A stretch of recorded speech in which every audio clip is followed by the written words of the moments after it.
Fighters नमस्कार। जय हिंद, जय भारत, जय मन्नत। My self commando Vijayveer Tomar. और आज फिर एक नए वीडियो के साथ में, एक नई तैयारी के साथ में मैं आप सब लोगों के बीच मौजूद हुआ हूँ। बस आप सभी लोगों से एक रिक्वेस्ट है, मेरे ये जो वीडियो जो आपको मोटिवेशनल मिल रहे हैं, आपके जो फील्ड में काम आने वाले हैं, जो भी ट्रेनिंग मिल रही है, जो ये चैनल है जिसके माध्यम से मिल रहे हैं, अगर आप इसे सब्सक्राइब कर लेंगे, लाइक कर देंगे और अपने सभी साथियों में, सभी लीडर में शेयर कर देंगे, तो आने वाले वीडियो का आपको नोटिफिकेशन पहुंचता रहेगा और मेरे सभी वीडियो आपको मिलते रहेंगे। आज जिस सब्जेक्ट के ऊपर बात करने जा रहे हैं हम, उसका नाम है पीआरए। पीआरए के ऊपर डीपली आज बात करेंगे, लेकिन वही है, आपने अगर इस चैनल को सब्सक्राइब नहीं किया है, मन्नत इंडिया का जो चैनल है अपना, इसको सब्सक्राइब कर लें और लाइक करेंगे तो बहुत बढ़िया है, और शेयर भी जरूर करें लीडरों में। तो आज हम पीआरए के बारे में जानेंगे। पीआरए क्या है? पीआरए वो प्रोसेस है जब कोई बच्चा पैदा होता है या जब कोई बीज अंकुरित होता है, उसको उस अंकुरण से जब वो सक्षम नहीं हो जाता, जब तक वो अपने को स्टैंड करने लायक नहीं हो जाता, जब तक वो अपने पैरों पे खड़ा नहीं हो जाता, उसके बीच जो प्रोसेस रहता है, जो देखरेख रहती है, जैसे कोई बच्चा छोटा सा होता है, उसको माँ बाप की देखरेख या पड़ोसियों की, जो भी है आसपास के रिश्तेदार वगैरह की, आसपास के हमारे परिवार की देखरेख रहती है कि बच्चा गिर ना जाए, लुढ़क ना जाए, इधर ना चला जाए, उधर ना चला जाए, ठंडा पानी ना छूले, गर्म पानी ना छूले। इस तरह की जो देखरेख होती है, जैसे एक पौधा छोटा सा जब अंकुरण लेता है, बीज जब पौधे में कन्वर्ट होता है, तो जब छोटा होता है तो उसके हम सिरहाने साइडों में या ईंटें लगाते हैं या लकड़ियां लगाते हैं या किसी ऐसी चीज से उसको प्रोटेक्शन देते हैं जिससे जो हवा के झोंके हैं, धूल मिट्टी से उसको बचा सके, वो गिरे ना, टूटे ना। इसी तरह से पीआरए का आपके इस डायरेक्ट सेलिंग इंडस्ट्री में, मन्नत इंडिया में सक्सेस होने के लिए, आपको यहां से अपने सपने पूरे करने के लिए पीआरए का एक बहुत बड़ा अहम हिस्सा है। हमारे एमडी सर पीआरए के ऊपर बहुत ज़्यादा फोकस करते हैं। मैं सैल्यूट करता हूं अपने एमडी सर को, रविंद्र पुंडीर जी को, जो इन्होंने मन्नत जैसा हमें प्लेटफॉर्म दिया, जहां से बहुत से लोग यहां से अच्छी अच्छी अचीवमेंट ले रहे हैं। देखो दिन ब दिन अब यहां से गाड़ियां निकल रही हैं और लोगों के सपने पूरे हो रहे हैं। तो पीआरए, आपको अगर अपने सपने पूरे करने हैं, अपनी टीम के सपने पूरे कराने हैं, तो PRA, P for presentation, R for registration, A for activation, ये तीन वर्ड हैं जो बेसिक चीजें। जब आप इस मन्नत इंडिया में आ गए, इस परिवार में आ गए, तो आपको उन सपनों को पूरा करने के लिए जो अहम भूमिका निभाएंगे, जो आपके इर्द गिर्द जो लकड़ी लगा के आपकी प्रोटेक्शन देंगे, आपको हवा के झोंके से बचाएंगे, वो ये तीन वर्ड ही हैं जो आपको काबिल बनाएंगे, जो आपको सीखने में सक्षम बनाएंगे। अगर आप इन वर्डों पर फोकस कर लेंगे तो आप अपने सपनों को, अपने परिवार के सपनों को और मनचाही इनकम और मनचाही गाड़ियां लेने के लिए तैयार रहिए। लेकिन ज्वाइन होने से कुछ होने वाला नहीं है, आपको होमवर्क करना पड़ेगा। ये होमवर्क पीआरए आपको घर पे करना पड़ेगा, अपने सीनियर से सीखना पड़ेगा, हर ट्रेनिंग को अटेंड करना पड़ेगा, हर फंक्शन को अटेंड करना पड़ेगा। पी, सबसे पहले पी की बात करते हैं। P for presentation. प्रेजेंटेशन आपको हर तरह से आना चाहिए। प्रेजेंटेशन का मतलब है, अगर आप किसी के घर पे जाते हैं, उसने इनवाइट किया हुआ है, आपके साथ कोई अपलाइन होता है, तो आप सबसे बड़ी गलती करते हैं, वो प्रेजेंटेशन अपने अपलाइन से दिलाते हैं। मानता हूं शुरू शुरू में आप प्रेजेंटेशन 3 से 4 अपने अपलाइन से कराइए, होम प्रेजेंटेशन जो 1-to-1 मीटिंग कराते हैं, लेकिन 3 से 4 के बाद आपको सीखना पड़ेगा और अपने अपलाइन के नेतृत्व, अपलाइन के सानिध्य में बैठकर उनके जब आप सामने प्लान देंगे, तो आपके मन में एक शंका रहती है कि मेरा अपलाइन टोक ना दे। फाइटर्स, आप बिल्कुल निसंकोच होकर अपने अपलाइन के सामने प्लान दीजिए, जिससे आपके अंदर का भय निकलेगा और आपका अपलाइन आपकी सपोर्ट के लिए बैठा। अगर कुछ गलती कर देंगे तो वो टोकेगा नहीं, आपको इंप्रूवमेंट करने के लिए बोलेगा। और अगर आपने अपने अपलाइन के सामने 2-3-4 प्लान दे लिए, आपके अंदर का कॉन्फिडेंस लेवल बढ़ जाएगा।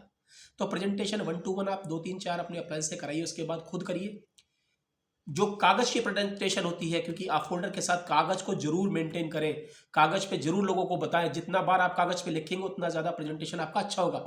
उसके बाद जब वेन्यू प्रेजेंटेशन होती है, कहीं पर भी वेन्यू होता है, आपके शहर में वेन्यू है, तो आप एंकरिंग से स्टार्ट करिए, स्टेज पर खड़े होना सीखिए। प्रेजेंटेशन में सबसे अहम भूमिका निभाता है आपका जो टेस्टिमोनियल पार्ट है। जब आप स्टेज पे खड़े होते हैं, आपका नाम क्या है, आपका रहने वाले कहाँ के, आपके अपलाइन क्या है, कितना टाइम हो गया, जो आप आइडेंटिफिकेशन देते हैं, उस प्रेजेंटेशन में आपका एंकरिंग के टाइम पर जब बोला जाता है, आपको टेस्टिमोनियल के टाइम पे जब बोला जाता है, वो पार्ट आप लीजिए। शुरू में टेस्टिमोनियल दीजिए, अपने बारे में बताइए लोगों को, उसके बाद आप एंकरिंग का पार्ट लीजिए, उसके बाद फर्स्ट प्लान, सेकंड प्लान, धीरे धीरे करके जब आप लीडर बन जाएंगे तो क्लोजिंग भी आप ही करेंगे उस शहर की। लेकिन एक साथ कुछ होने वाला नहीं है। अपने अंदर के डर को निकालने के लिए आपको वेन्यू प्रेजेंटेशन, उसके बाद धीरे धीरे करके ट्रेनिंग प्रेजेंटेशन। तो presentation, P for presentation, P for presentation, इस पर आपको माइंड में फोकस करके अपने दिमाग की बत्ती को जगाते हुए सोचना है कि प्रेजेंटेशन पर जोर दिया जा रहा है, क्योंकि सारी चीज प्रेजेंटेशन से होने वाली है। बिजनेस बड़ा होने वाला है तो प्रेजेंटेशन से होने वाला है, विस्तार लेने वाला है तो प्रेजेंटेशन से होने वाला है। आपका अपलाइन कब तक आपका साथ रहेगा?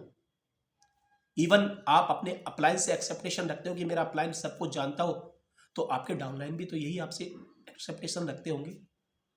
कहते हैं ना, अपलाइन तो अच्छा चाहिए, लेकिन कहते हैं एक अपलाइन अच्छे बन जाइए तो बहुत से लोगों की तलाश खत्म हो जाएगी। मुझे उम्मीद है आप सभी अच्छे अपलाइन बनने की कोशिश करेंगे, और प्रेजेंटेशन, चाहे वो प्रोडक्ट की प्रेजेंटेशन हो, चाहे प्लान की प्रेजेंटेशन हो, चाहे आपकी ट्रेनिंग की हो, चाहे एडिफिकेशन, किसी की भी प्रेजेंटेशन है प्लान की, आप तैयार करके अपने प्लान और अपनी टीम के प्लान खुद देंगे, और अपनी टीम में भी प्लान प्रेजेंटेशन वाले लीडर्स को पैदा करेंगे। एक इंसान कुछ भी नहीं कर सकता, कहते हैं एक चना भाड़ नहीं बूझ सकता। इस तरह से अगर आपकी टीम में लीडर नहीं है, जितने प्रेजेंटेशन नहीं हो रहे हैं, आपके प्लान नहीं हो रहे हैं, तो आप सक्सेस नहीं पा पाएंगे। क्योंकि एक इंसान ज्यादा से ज्यादा एक दिन में 8 घंटा, 10 घंटा, 12 घंटा काम कर सकता है। एक जो आपकी टीम में मेंबर आया, न्यू एसोसिएट आया, आपने उसको सिखाया प्रेजेंटेशन के बारे में, और ये प्रेजेंटेशन आपकी टीम में 200 प्रेजेंटेशन पर डे हो रहे हैं, 500 प्रेजेंटेशन पर डे हो रहे हैं, तो उसमें से 10%, 20% उठेंगे और बाकी फॉलोअप में रह जाएंगे। तो प्रेजेंटेशन पे फोकस करिए, खुद भी सीखिए, टीम को भी सिखाइए, और जहां भी वेन्यू प्रोग्राम ट्रेनिंग फंक्शन होते हैं उनमें आप इन्वॉल्व रहिए। तो मैं आप सभी से कमिटमेंट चाहूंगा, आप प्रेजेंटेशन पे फोकस करेंगे। आर फॉर रजिस्ट्रेशन, दूसरा आ जाता है हमारा टॉपिक आर, रजिस्ट्रेशन जिसे हम बोलते हैं। आपको अपनी टीम का स्टार्टिंग फेज में आप अपने रजिस्ट्रेशन अपलाइन पर छोड़ दीजिए, विश्वास करिए, और जिस तरह से आप धीरे धीरे जब ये करने लगेंगे, आपके लोग अकाउंट में पेमेंट जमा करेंगे, आपको रजिस्ट्रेशन सीखना पड़ेगा।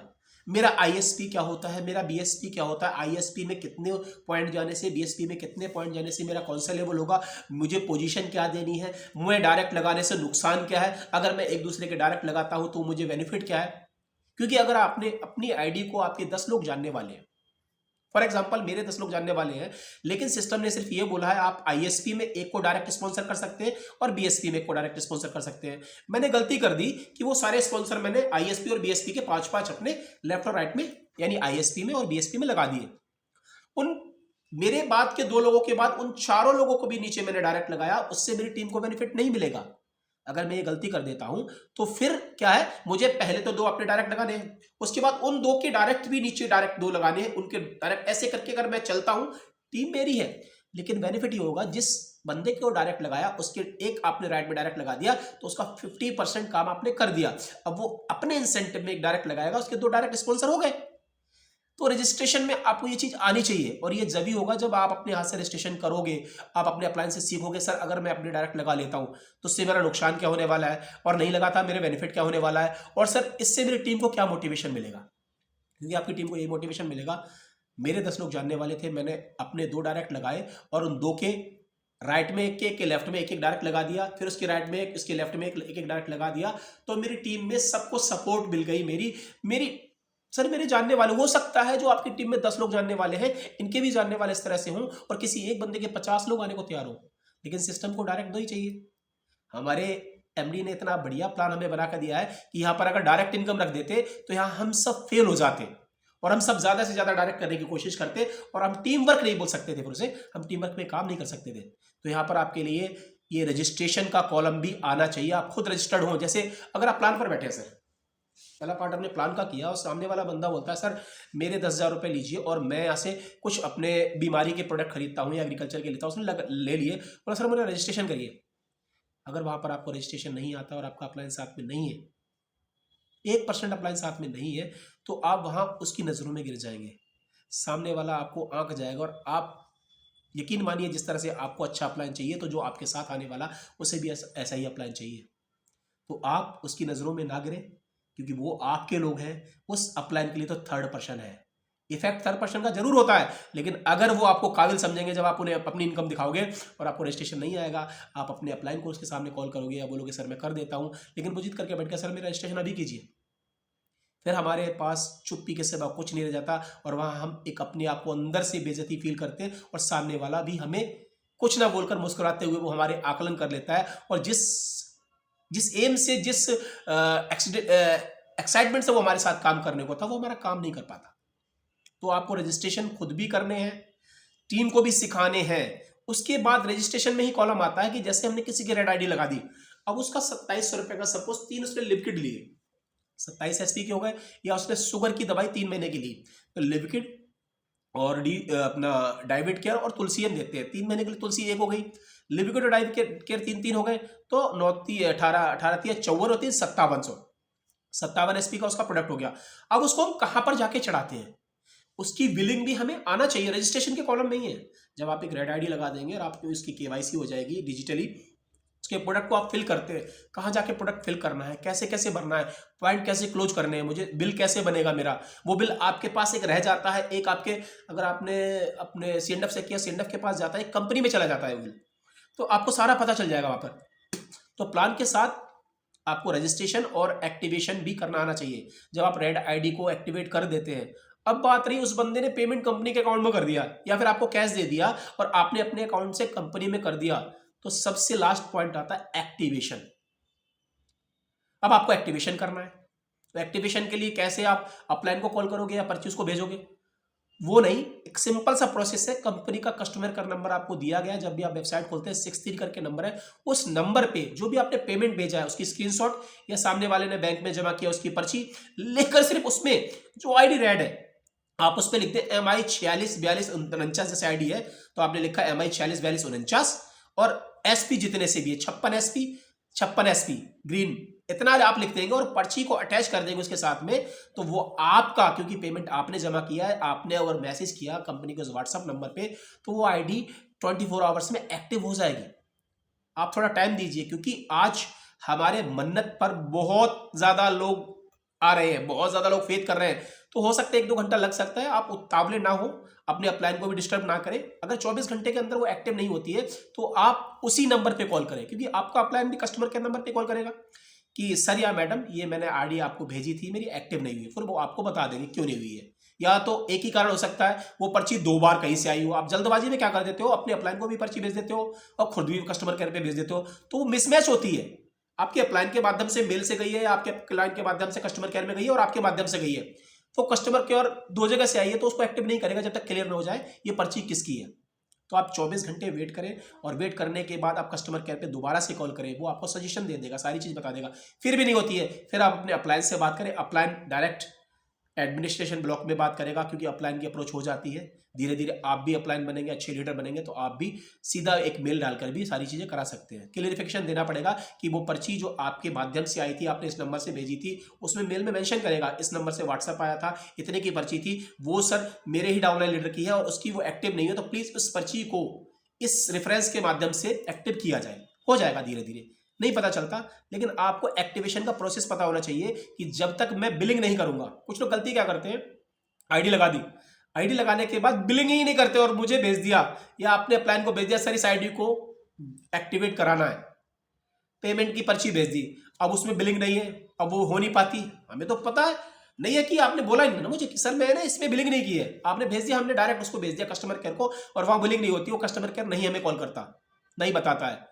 अब आप करोगे तो फिर हम कस्टमर केयर को कॉल करेंगे तो वहां से आवाज आती है कि सर इस पर बिलिंग नहीं है। तो गलती छोटी छोटी होती है, जो एक्टिवेशन 1 घंटे में होने वाला था वो 2 दिन डिले हो जाता है। हो सकता है शनिवार था और वो नहीं हुई क्लोजिंग में, तो अगले शनिवार तक जाके पे आउट जनरेट होगा, वो तो संडे को भी जाएगी। लेकिन एक छोटी सी गलती हमने उस टाइम किया कि हमने अपने अपलाइन को नहीं बताया या हमने बिलिंग नहीं की कि सर इस पर बिलिंग नहीं हो रखी है, हमारा अपलाइन वैसे ही दे देता है, क्योंकि अपलाइन के पास भी बहुत सारे काम होते हैं। तो छोटे छोटे काम को आप अपलाइन के अगर बांट के करोगे, आपने बिलिंग कर दी और सर को बता दिया सर ये मेरी पर्ची है, इसको बिलिंग मैंने कर दी है, आप इसको एक्टिवेट करा दीजिए, वैसे आपके अपलाइन की भी जरूरत नहीं है अगर आप कस्टमर केयर का सहारा लेंगे, क्योंकि आपको भी तो अपलाइन बनना है। यहां पर मन्नत इंडिपेंडेंट ओनर आईबीओ पैदा करती है, और जब आईबीओ पैदा करेगी और आप जब सीखेंगे तो बड़ा मजा आएगा। तो पीआरए आप खुद भी सीखिए, अपने लीडर्स को भी सिखाइए और इसमें महारत हासिल कीजिए।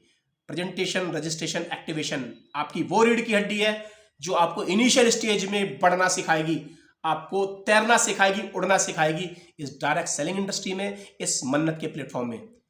मैं आपसे यही आशा रखता हूं आप पीआरए पर फोकस करेंगे और मन्नत इंडिया में अपने परिवार का, अपने खानदान का इतिहास लिखेंगे और अपने सपनों को पूरा करेंगे। तब तक के लिए wish you all the best. Go diamond. अगले वीडियो में हम फिर मिलते रहेंगे। लास्ट में आपसे एक बार फिर कहना चाहूंगा, अगर आपने इस चैनल को सब्सक्राइब नहीं किया है तो सब्सक्राइब कर लीजिए, लाइक कर दीजिए और अपने सभी लीडर में शेयर कर दीजिए। और उनसे भी आग्रह कीजिए कि ये वीडियो ज्यादातर लेने के लिए, मेरी वीडियो साथ ज्यादातर ट्रेनिंग लेने के लिए आप इस चैनल को सब्सक्राइब कर लेंगे तो हर वीडियो का नोटिफिकेशन जाता रहेगा आपको, आप उसको देखते रहिए। Wish you all the best. Go diamond. जय हिंद, जय भारत, जय मन्नत। धन्यवाद।